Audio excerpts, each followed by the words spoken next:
कौन है आप में से वो लोग जिन्होंने अरशद वारसी की इस परफॉर्मेंस को एंजॉय नहीं किया है? ऐसा ही होता है जब आधी अधूरी इंफॉर्मेशन के साथ कुछ लोग रिएक्ट कर जाते हैं। अरशद वारसी ने प्रभास को जोकर सिर्फ फेमस होने के लिए कहा है। अरशद वारसी को ये स्टेटमेंट बोलकर जो फेम मिला है वो उन्हें शायद अपने पूरे करियर से ना मिला हो। I think most trollers have forgotten that ये दोनों ही इंडस्ट्रीज भारतीय सिनेमा के विकास में कंट्रीब्यूट करती हैं। जब हमारा देश ऑस्कर लेकर आता है तो कोई ये नहीं देखता है कि वो अवार्ड साउथ इंडस्ट्री लाई है या बॉलीवुड। अपने प्रमोशंस के दौरान एक बार एस राजमौली ने ये भी कहा था कि Hrithik Roshan is nothing in front of Prabhas. तो नानी जी, अगर आप ये थोड़ा पहले कर लेते तो बेटर होता ना।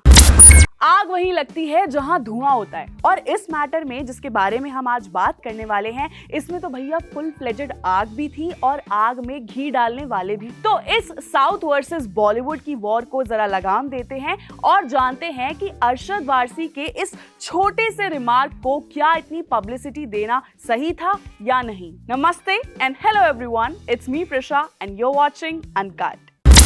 So for the people who are late to this controversy, recently अपने एक पॉडकास्ट में अरशद वारसी से ये पूछा गया था कि उन्होंने लास्ट फिल्म ऐसी कौन सी देखी थी जो उन्हें खास पसंद नहीं आई। ये एक 2 घंटे का वीडियो था, बट यार रील्स का जमाना है, कुछ लोगों ने इंटरव्यू से सिर्फ वही पार्ट काट कर उसको जो यूज किया है एक अच्छा रिस्पॉन्स जनरेट करने के लिए, वो पार्ट था about Arshad Warsi calling Prabhas a joker. अब ऐसा नहीं है कि ये अरशद पर्सनली प्रभास को मॉक करते कहना चाह रहे थे। अकॉर्डिंग टू अरशद, कल्कि के मेकर्स ने प्रभास को फिल्म में ठीक तरह से यूटिलाइज ना करके उन्हें एक जोकर की तरह पोर्ट्रे किया है। According to him, he did not like the film, but उन्हें अमिताभ बच्चन जी का काम बहुत ज्यादा अच्छा लगा था, बट फॉर सम रीजन उन्हें प्रभास का कैरेक्टर और particularly Prabhas in the film उतने पसंद नहीं आए, which is okay I guess. As someone जिसने 65 से भी ज्यादा फिल्म्स और वेब सीरीज की है एज एन एक्टर, जो इंडस्ट्री को इतना क्लोजली जीते हैं, सिनेमा का इतना इंपॉर्टेंट हिस्सा रह चुके हैं, I mean who are we kidding? Dhamaal, Golmaal, Asur, Sunday, Munna भाई MBBS, जॉली LLB, कौन है आप में से वो लोग जिन्होंने अरशद वारसी की इस परफॉर्मेंस को एंजॉय नहीं किया है? कोई आंसर नहीं है ना। ऐसा ही होता है जब आधी अधूरी इंफॉर्मेशन के साथ कुछ लोग रिएक्ट कर जाते हैं। नानी, जो कि साउथ के काफी बड़े सुपरस्टार हैं, उन्होंने भी इंस्टाग्राम पर स्क्रॉल करते अपनी फिल्म की एक प्रेस कॉन्फ्रेंस पर इस मैटर पर ये स्टेटमेंट दे दी कि अरशद वारसी ने प्रभास को जोकर सिर्फ फेमस होने के लिए कहा है, और साथ ही उन्होंने ये भी ऐड किया कि कैसे अरशद वारसी को ये स्टेटमेंट बोलकर जो फेम मिला है वो उन्हें शायद अपने पूरे करियर से ना मिला हो, जो कि भाई बॉर्डर लाइन नहीं बल्कि पूरी तरह से ऑफेंसिव है। चलो एक बार को हम ये मान सकते हैं दैट अरशद वारसी ने कल्कि के मेकर्स को क्रिटिसाइज किया था for making Prabhas look like a joker, but the comments that Nani and Sudheer Babu have made after this incident वो पूरी तरह से इंटेंशनल और ऑफेंसिव थे, और उनकी ही इन्हीं बातों ने अरशद वारसी के स्टेटमेंट में जो ऑलरेडी बहुत बड़ी आग थी उसमें घी डालने का काम किया है।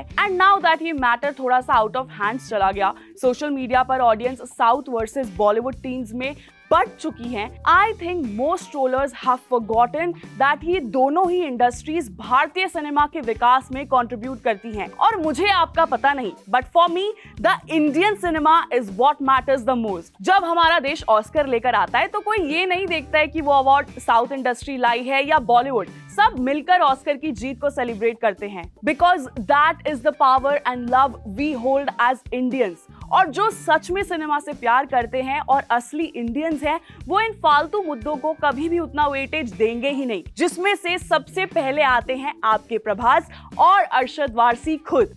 ये दोनों ही एक्टर्स अपनी अपनी जगह बहुत ज्यादा सक्सेसफुल और टैलेंटेड है। जो प्रभास ने पैन इंडियन ऑडियंस के लिए किया है by doing films like Baahubali, वो एफर्ट हम किसी भी सिचुएशन में इग्नोर नहीं कर सकते हैं। काल्की का जो फेट था वो ऑडियंस के हाथ में था, बट एक ऐसी अनएक्सप्लोर्ड थीम जिसमें साइफाई और एक्शन का इतना हैवी और यूनिक डोज था, उसे अटेम्प्ट कर पाना he is an achievement in itself. तो यार ये फालतू ट्रोलिंग छोड़ो एंड इनफैक्ट उन फालतू ओपिनियंस को भी छोड़ो जो सिर्फ 5 सेकंड की रील बना के आपके आगे पुट फॉरवर्ड किए जाते हो। I don't know how many of you remember, but अपने प्रमोशंस के दौरान एक बार एस राजमौली ने यह भी कहा था कि Hrithik Roshan is nothing in front of Prabhas, but did you see anybody making a remark और रिएक्टिंग टू दैट? नो ना।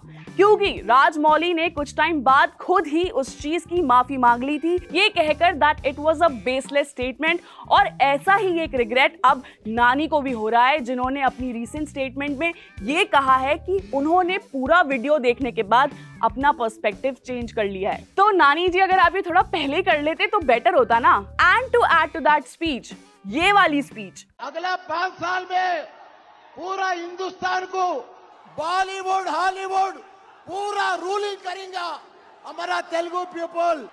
इस स्पीच को रणबीर ने काफी पॉजिटिवली लिया था and although this speech was very unnecessary, nobody had anything to say on it. I think it's high time कि प्रभास के ब्लाइंड ट्रोलर्स अपने फ्रेजाइल ईगो को कहीं और जाके शांत करें, क्योंकि प्रभास को दूसरे लोगों की स्टेटमेंट से बिल्कुल फर्क नहीं पड़ता है। आपका इस मैटर पर क्या कहना है मुझे कमेंट्स में जरूर बताइएगा। क्या अरशद वारसी ने कोई लाइन क्रॉस की है by calling Prabhas a joker, या जो प्रभास के ट्रोलर्स या फैंस इस वक्त अरशद वारसी के साथ कर रहे हैं बाय मैसिवली ट्रोलिंग हिम, वो सही है? मुझे कमेंट्स में जरूर बताना, क्योंकि मैं आपके सभी कमेंट्स पढ़ती हूँ। साथ ही अगर आपको एंटरटेनमेंट इंडस्ट्री से जुड़ा ये अपडेट पसंद आया हो, then make sure that you like this video, comment your views below and do subscribe to Uncut.